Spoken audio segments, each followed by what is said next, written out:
কবরের জীবনটা আসল জীবন। বিশ্বনবী দোয়া করতেন, আল্লাহুম্মা ইন্না নাউযু বিকা মিন আযাবিল কবর।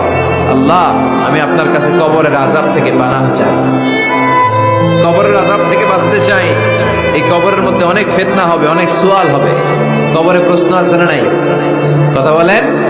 প্রথম প্রশ্ন জিজ্ঞেস করা হবে, মার রব্বুক, তোমার রব কে? বলেন, আমাদের রব কে? ওয়া মা দীনুক, তোমার ধর্ম কি? বিষ্ণুবীর চেহারা দেখিয়ে বলা হবে, তাআরিফু মান হাযার রাজুল, এই লোকটারে চিনো? আমরা কি বলবো? আমরা চিনি, উনি আমাদের প্রিয় রাসূল মুহাম্মদুর রাসূলুল্লাহ সাল্লাল্লাহু আলাইহি ওয়াসাল্লাম। এরপরে জিজ্ঞেস করা হবে, এগুলো কোত্থেকে শিখলা? আমরা বলবো, কোরআন থেকে। ফায়ুফসাহু লাহু কবরুহু ৭০ যিরাআন। সুন্দর সুন্দর উত্তর করতে পারলে আপনার কবরটারে ৭০ হাত লম্বা করে দেওয়া হবে।